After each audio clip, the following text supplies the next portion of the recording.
कार्तिक की हवस उसे किस मोड़ पर ले आई। कार्तिक पूरी तरह से टूट चुका था। हवस की आग ने उसे जला दिया था।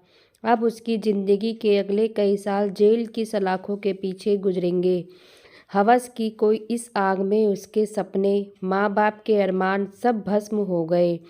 उसका दिल बार बार यही सोचता कि काश वह अपने मन को हवस के दलदल में ना फंसने देता और अपनी पढ़ाई लिखाई पर ध्यान देता। 6 महीने पहले की बात है। कल्पना गुमला से रांची आई थी। कार्तिक की उससे कॉलेज में जान पहचान हुई थी, जो धीरे धीरे दोस्ती में बदल गई।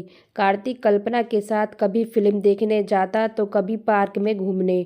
कल्पना हर बात में, हर काम में उसका साथ देती थी। गांव से आई कल्पना भोली भाली लड़की थी। कार्तिक उसकी हर इच्छा पूरी करता था। मोटरसाइकिल पे घुमाना, सिनेमा दिखाना, होटल में खिलाना, गिफ्ट देना, सब कुछ। पर उसके मन में ही कभी भी कल्पना के प्रति प्यार नहीं था। वह तो उसके गदराए बदन का मज़ा लेना चाहता था, पर शायद कल्पना इसे प्यार समझने लगी थी। जब कार्तिक को लगा कि कल्पना उसके प्रेम जाल में फंस चुकी है, तो उसने धीरे धीरे अपने पैर फैलाने शुरू किए। पहले हाथों से छूना, फिर चूमना, गले लगना और धीरे धीरे सब कुछ, यहाँ तक कि पार्क के कोने में उसने कल्पना के साथ हर तरह का शारीरिक सुख भोग लिया था। इसी तरह कभी सिनेमा में तो कभी ही किसी होटल में वह अपनी ख्वाहिशों को पूरा करता रहता था। कार्तिक कल्पना के शरीर के बदले उस पर खर्च करता था और उसकी नज़र में हिसाब बराबर हो रहा था। पर कल्पना की बात अलग थी। वह कार्तिक को अपना प्रेम मानती थी और उससे शादी करना चाहती थी। एक बार कल्पना को महसूस हुआ कि कार्तिक के साथ जिस्मानी रिश्ता बनाने से वह पेट से हो गई है। उसने उसे बताया था कि कार्तिक, मैं तुम्हारे बच्चे की माँ बनने वाली हूँ। यह सुनकर कार्तिक चौंका था, पर जल्द ही सहज होकर उसने कहा था, अभी हम दोनों को पढ़ाई पूरी करनी है। किसी लेडी डॉक्टर से मिलकर इस समस्या से छुटकारा पा लेते हैं।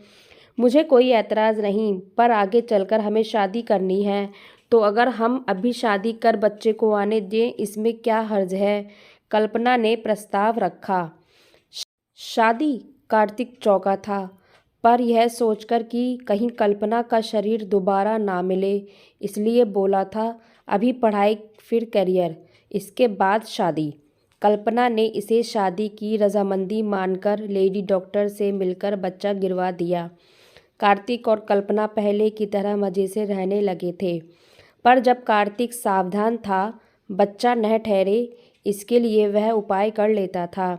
इस बीच कल्पना को भनक लग गई कि कार्तिक उससे नहीं बल्कि उसके शरीर से प्यार करता है। उसकी शादी की बात कहीं और चल रही है। उसने फ़ोन पर कार्तिक को रेलवे स्टेशन बुलाया। रेलवे स्टेशन से कुछ ही दूरी पर एक सुनसान जगह थी, जहां वे पहले भी कई बार मिले थे। कार्तिक ने वहां झाड़ियों के पीछे उसके साथ जिस्मानी रिश्ते भी बनाए थे। कार्तिक मन में जिस्मानी सुख पाने की उमंग लिए वहां जा पहुंचा।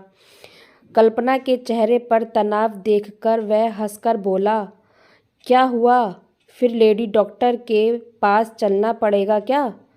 पर अब तो हम काफ़ी संभल कर चल रहे हैं।